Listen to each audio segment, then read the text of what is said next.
আসসালামু আলাইকুম। সংবাদে আপনাদের সবাইকে স্বাগত জানাচ্ছি। আমি ফিরোজ তোহা। শুরুতেই সংবাদ শিরোনাম। বাংলাদেশের সর্বশেষ গুরুত্বপূর্ণ আপডেট সংবাদ আপনাকে স্বাগত। শুরুতেই সংবাদ শিরোনাম, পরে বিস্তারিত। শুরুতেই জানাবো, ছাত্র জনতার আন্দোলনে গুলিবর্ষণকারী সন্ত্রাসী রনি গ্রেপ্তার। রাজশাহীতে বৈষম্য বিরোধী ছাত্র জনতার আন্দোলনে গুলিবর্ষণকারী সন্ত্রাসী মোহাম্মদ বাপ্পি চৌধুরী রনিকে গ্রেপ্তার করেছে র্যাপিড অ্যাকশন ব্যাটালিয়ন র্যাব। আজ রাজধানীর বসুন্ধরা আবাসিক এলাকা থেকে তাকে গ্রেপ্তার করা হয়। এরপর জানাবো, কৃষক লীগ নেতা গ্রেপ্তার। বরিশালের বাকেরগঞ্জ 2 বছর আগে বিএনপির সাংগঠনিক সভায় যোগ দিতে গারুরিয়া ইউনিয়ন বিএনপি প্রস্তুতি সভায় অতর্কিতভাবে হামলার অভিযোগ করা মামলায় মুজিবুর রহমান মোল্লা 48কে গ্রেপ্তার করেছে বাকেরগঞ্জ থানা পুলিশ। মুজিবুর রহমান উপজেলা কৃষক লীগের সাধারণ সম্পাদক এবং রঙ্গশ্রী ইউনিয়ন পরিষদের প্যানেল চেয়ারম্যান। এদিকে কেন্দ্রীয় সমন্বয়কদের বৈষম্য বিরোধী ছাত্র আন্দোলনের সমাজ, দেশের চলমান পরিস্থিতি পর্যালোচনা, আসন্ন কর্মসূচির রূপরেখা নির্ধারণ এবং কেন্দ্রীয় স্থানীয় সংগঠকদের মধ্যে সমন্বয় বৃদ্ধি লক্ষ্যে কেন্দ্রীয় সমন্বয়কদের নিয়ে আজ সভা ডেকেছে বৈষম্য বিরোধী ছাত্র আন্দোলন। বুধবার 13 নভেম্বর বিকেল 3:30টায় সংগঠনটির কেন্দ্রীয় কার্যালয়ে সভা অনুষ্ঠিত হবে। এর আগে মঙ্গলবার দিবাগত রাতে বৈষম্য বিরোধী ছাত্র আন্দোলনের মুখ্য সংগঠন আব্দুল হান্নান মাসুদ স্বাক্ষরিত এক নোটিশে এই সভার আহ্বান করা হয়। জানাবো, পুলিশের ঊর্ধ্বতন 28 কর্মকর্তাকে বদলি। বাংলাদেশ পুলিশের অতিরিক্ত পুলিশ সুপার, সহকারী পুলিশ সুপার পদমর্যাদার 28 জন কর্মকর্তাকে বিভিন্ন ইউনিটে বদলি করা হয়েছে। মঙ্গলবার 12 নভেম্বর পুলিশ মহাপরিদর্শক আইজিপি মোহাম্মদ ময়নুল ইসলাম স্বাক্ষরিত এক প্রজ্ঞাপনে এই বদলি করা হয়। এদিকে অনিয়ম করেও পাচ্ছেন পদোন্নতি প্রাথমিক ও উচ্চ শিক্ষা অধিদপ্তরে। আওয়ামী লীগ সরকার আমলে নিয়ম লঙ্ঘন করে বিভাগীয় পদোন্নতি কমিটি ডিপিসি গঠন ছাড়াই মাধ্যমিক ও উচ্চ শিক্ষা মাউসি অধিদপ্তরের কর্মচারীদের জ্যেষ্ঠতার তালিকা করা হয়েছিল। এই তালিকায় বিভিন্ন অনিয়মে অভিযুক্তদের পাশাপাশি বিশ্ববিদ্যালয় মঞ্জুরি কমিশন ইউজিসি কালো তালিকাভুক্ত বিশ্ববিদ্যালয়গুলো থেকে উচ্চশিক্ষা সনদ গ্রহণ করা কর্মচারীরাও আছেন। এবং সর্বশেষ জানাবো, প্রথম দিন থেকেই অভিবাসী তাড়ানোর মিশনে নেমেছেন ট্রাম্প। মাস দুয়েক পরই যুক্তরাষ্ট্রের 47তম প্রেসিডেন্ট হিসেবে দায়িত্ব নেবেন ডোনাল্ড ট্রাম্প। দায়িত্ব নেয়ার দিনই তিনি বেশ কয়েকটি নির্বাহী আদেশ দেবেন বলে হোয়াইট হাউসে পা দেওয়ার সঙ্গে সঙ্গে তিনি অবৈধ অভিবাসীদের উপর চড়াও হবেন। অভিবাসীদের অবৈধভাবে যুক্তরাষ্ট্রের প্রবেশের সুযোগ দিতে প্রেসিডেন্ট জো বাইডেন যেসব পদক্ষেপ গ্রহণ করেছিলেন সেগুলো বাতিল করবেন রিপাবলিকান এই নেতা। প্রিয় দর্শক, এতক্ষণ শুনছিলেন সংবাদ শিরোনাম, এবারে বিস্তারিত। তবে তার আগে বন্ধুরা, অনুরোধ থাকবে এই সংবাদটিতে একটি লাইক দিন। এই চ্যানেলে আপনি নতুন হয়ে থাকলে আমাদের সংবাদটি দেখতে দেখতে চ্যানেলটি সাবস্ক্রাইব করে রাখুন। কমেন্ট করে বন্ধুরা আপনার মূল্যবান মতামত জানিয়ে দিন আপনি বিশ্বের কোন দেশ থেকে বা বাংলাদেশের কোন স্থান থেকে আমাদের সংবাদটি দেখছেন এবং শুনছেন। এবারে বিস্তারিত। ছাত্র জনতার আন্দোলনে গুলিবর্ষণকারী সন্ত্রাসী রনি গ্রেপ্তার। রাজশাহীতে বৈষম্য বিরোধী ছাত্র জনতার আন্দোলনে গুলিবর্ষণকারী সন্ত্রাসী মোহাম্মদ বাপ্পি চৌধুরী রনিকে গ্রেপ্তার করেছে র্যাপিড অ্যাকশন ব্যাটালিয়ন র্যাব। মঙ্গলবার 12 নভেম্বর রাত 1:30 দিকে রাজধানীর বসুন্ধরা আবাসিক এলাকা থেকে তাকে গ্রেপ্তার করা হয়। এক বার্তায় র্যাব জানায়, গত 5 আগস্ট রাজধানীর মহানগরী বোয়ালি এলাকায় বৈষম্য বিরোধী ছাত্র আন্দোলন চলাকালে ছাত্র জনতার উপর হামলা ও গুলিবর্ষণ করে মোহাম্মদ বাপ্পি চৌধুরী রনি। এ ঘটনায় অস্ত্রধারী সন্ত্রাসী রনিকে রাত 1:30 দিকে ঢাকার বসুন্ধরা আবাসিক এলাকা থেকে গ্রেপ্তার করা হয়েছে। র্যাবের একটি সূত্র থেকে বিষয়টি নিশ্চিত করা হয়েছে।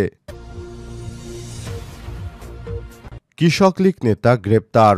বরিশালের বাকেরগঞ্জ 2 বছর আগে বিএনপির সাংগঠনিক সভায় যোগ দিতে গারুলিয়া ইউনিয়ন বিএনপির প্রস্তুতি সভায় অতর্কিতভাবে হামলার অভিযোগে করা মামলায় মুজিবুর রহমান মোল্লা 48কে গ্রেপ্তার করেছে বাকেরগঞ্জ থানা পুলিশ। মুজিবুর রহমান উপজেলা কৃষক লীগের সাধারণ সম্পাদক এবং রঙ্গশ্রী ইউনিয়ন পরিষদের প্যানেল চেয়ারম্যান। মঙ্গলবার 12 নভেম্বর রাত 7টায় বাকেরগঞ্জ রঙ্গশ্রী ইউনিয়ন কালীগঞ্জ বাজার এলাকা থেকে তাকে পুলিশ গ্রেপ্তার করেছে। করেছে। মুজিবুর রহমান মোল্লা উপজেলার ফলাঘর গ্রামের আজহার মোল্লার ছেলে। মামলার সূত্র থেকে জানা গেছে, বিএনপির সাংগঠনিক সভায় যোগ দিতে 2022 সালের 27 আগস্ট গারুলিয়া ইউনিয়ন বিএনপির প্রস্তুতি সভার আয়োজন করে। ওই দিন বিকাল 5টার দিকে বিএনপির 250 থেকে 300 জন নেতাকর্মী গারুলিয়া ইউনিয়নের দেলোয়ার হোসেন হাওলাদারের বাড়ির সামনে জড়ো হয়। তখন উপজেলা আওয়ামী লীগের সাধারণ সম্পাদক লোকমান হোসেন ডাকুয়ার নেতৃত্বে আওয়ামী লীগের 150 থেকে 200 জন নেতাকর্মীরা ধারালো দা রামদা লাঠিসোঁটা নিয়ে বিএনপির নেতাকর্মীর উপর অতর্কিত হামলা করে। হামলাকারীরা বেপরোয়াভাবে রাস্তায় চলাচলরত ইজি বাইক, অটোরিকশা এবং মোটরসাইকেল ভাঙচুর ও কয়েকটি দোকান ভাঙচুর সহ এলাকায় ত্রাস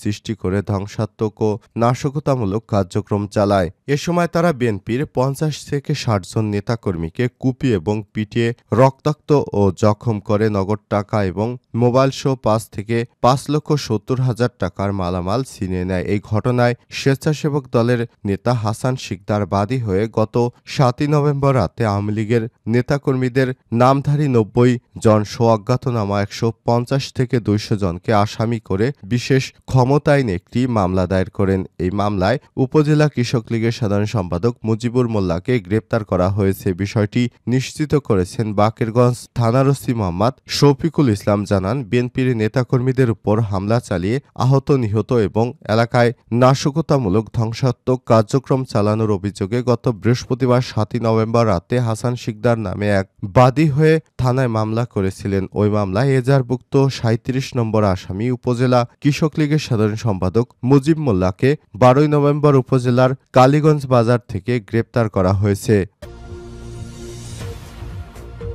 কেন্দ্রীয় সমন্বয়কদের নিয়ে বৈষম্যবিরোধী ছাত্র আন্দোলনের সভা আজ।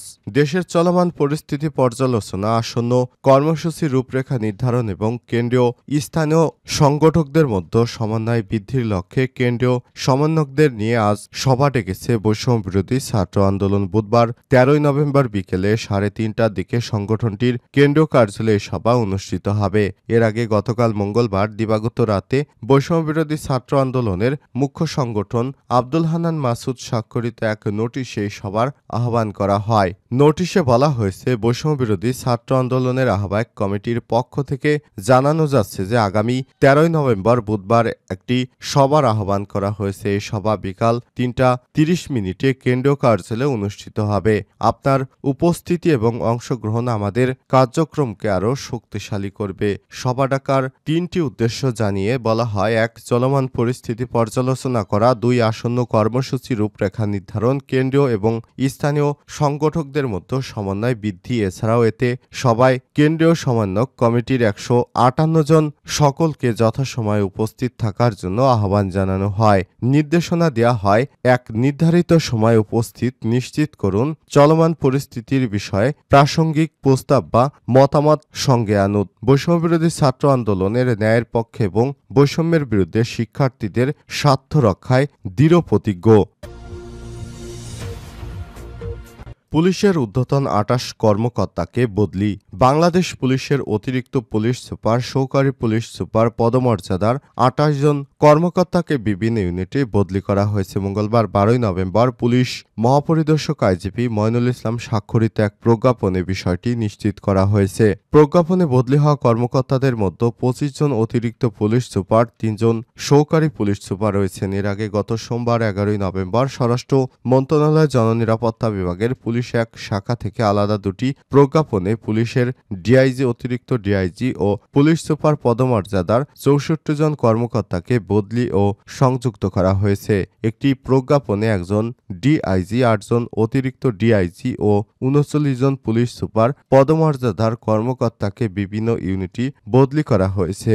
আরও প্রজ্ঞাপনে একজন ডিআইজি, 8 জন অতিরিক্ত ডিআইজি ও 39 জন পুলিশ সুপার পদমর্যাদার কর্মকর্তাকে বিভিন্ন ইউনিটে বদলি করা হয়েছে। আরেকটি প্রজ্ঞাপনে একজন ডিআইজি, 5 জন অতিরিক্ত ডিআইজি ও 10 জন পুলিশ সুপার পদমর্যাদার কর্মকর্তাকে চলতি পদ থেকে প্রত্যাহার করে বিভিন্ন ইউনিটে সংযুক্ত করা হয়েছে।